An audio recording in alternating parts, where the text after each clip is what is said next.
मदारिस जिंदाबाद, मेरे मदारिस जिंदाबाद। हम लोग समझ नहीं पाते हैं। अब ये प्रोग्राम जो मौलवी साहब ने यहाँ पे करे, इस प्रकार से लग रहा है कि आने वाले टाइम के अंदर शायद अगर ये मुहिम जारी रही तो हमारे इलाके के घरों में दीन आ जाएगा।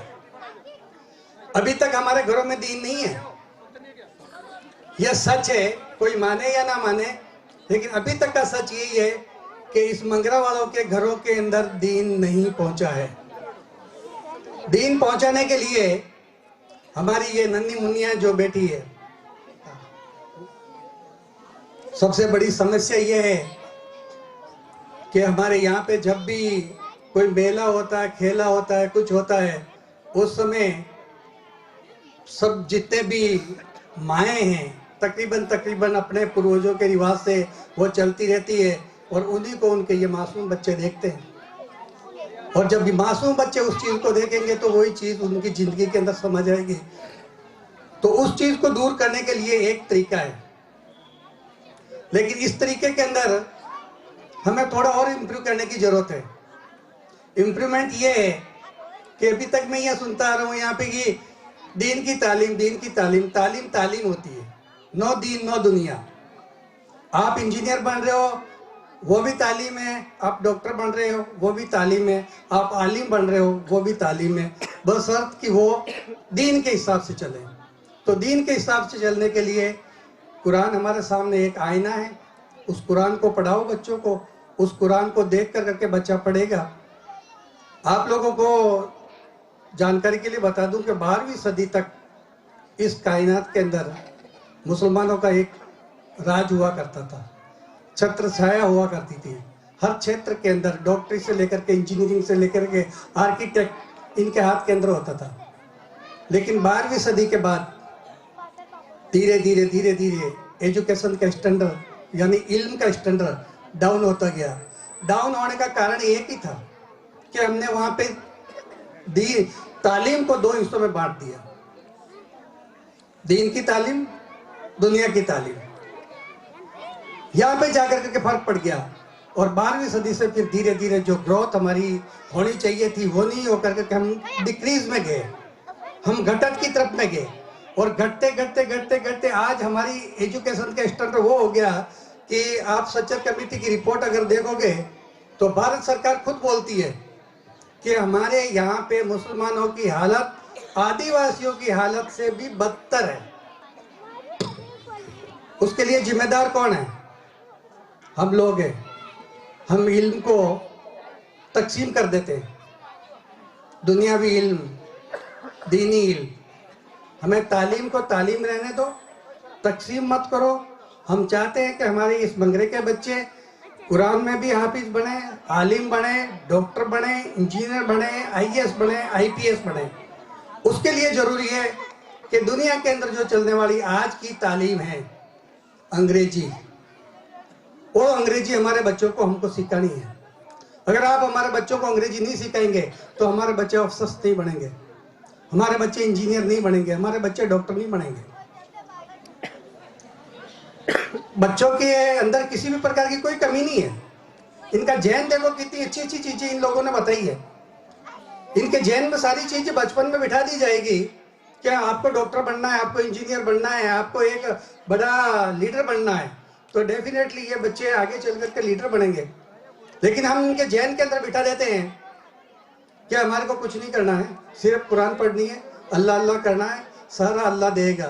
बेशक अल्लाह देगा, लेकिन अल्लाह ने बताया है कि मैं देने से पहले तुम लोगों को कुछ हरकत में लाऊंगा। हरकत नहीं करोगे नहीं मिलेगी, हरकत में बरकत।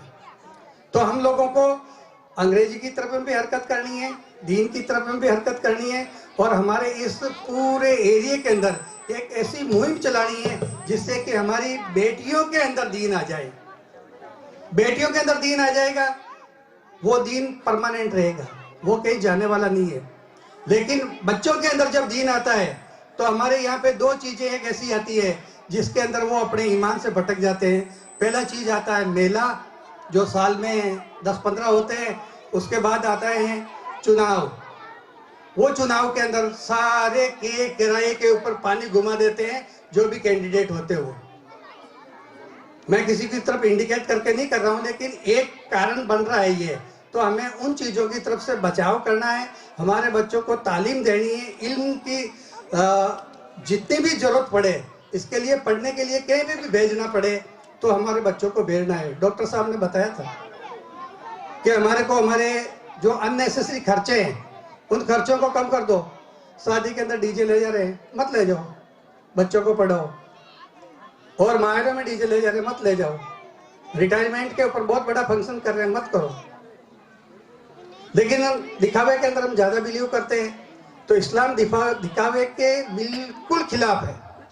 दिखावा करने वाले को अल्लाह बिल्कुल पसंद नहीं करता है, और ना दिखावा करने वाले की नमाजें कबूल होती है, ना उनकी जो भी वो ज़कात देता है या जो भी वो कुछ करता है दिखावे के तौर के ऊपर, वो उसका कबूल नहीं होता है।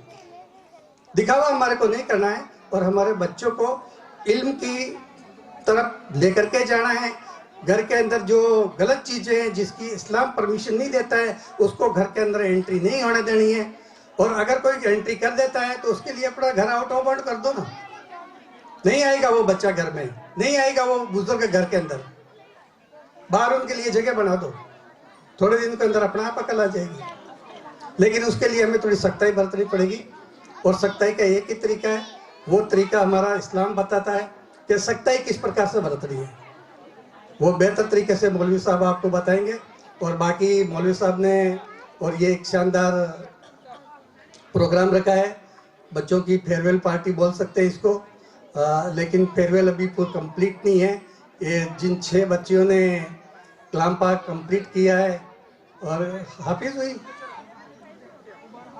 तो उन सभी बच्चों को मैं तहे दिल से मुबारकबाद पेश करता हूँ। और जो भी बच्चे यहाँ पे आ रहे हैं, इन सारे बच्चों को मैं अपने दिल से दुआ भी देता हूँ, और अल्लाह से दुआ करता हूँ कि इनकी ज़िंदगी के अंदर दीन को मुकम्मल तौर के ऊपर बिठा दें। और हमारा ये जो एरिया है, एक मैं अपने बचपन की बात बताता हूँ, चांगमे से होते हुए निकलते समय हमें डर लगता था कि चांगमे और चितार के अंदर हमारे को वो खंबा लेकर के बैठा हुआ होगा और पकड़ लेगा। आज कम से कम वो खंबे वाले तो कम हुए हैं। वो बदौलत यही है, 75 साल से जो मेहनत हो रही है, मेहनत हुई है, बहुत मेहनत हुई है, लेकिन कुछ तो यकीनन एक दिन हमारा ये इलाका बिल्कुल मुकम्मल तौर के ऊपर घरों में भी हमारे दीन होएगा। बाकी यहाँ पे हम लोगों को बुलाया और बोलने के लिए जो मौलवी साहब ने मौका दिया, इसके लिए शुक्रिया। अस्सलाम वालेकुम रहमतुल्लाहि व बरकातहू। हम सबको नवाजे, तमाम हजरात मुफ्ती साहब की बात को गौर से सुने। उसके बाद हमारे सदर काड़ूखा काठा साहब तमाम आने वाले मेहमानों को शुक्रगुजारी करेंगे, और उसके बाद इंशाल्लाह दुआ होगी। बच्चों को इनाम दिया जाएगा। इनाम के अंदर जिन हजरात ने, जिन बच्चों ने कुरान पूरा किया है उनका इस्तकबाल होगा, और उनके वालिदैन का इस्तकबाल होगा, और उसके बाद इंशाल्लाह दुआ होगी।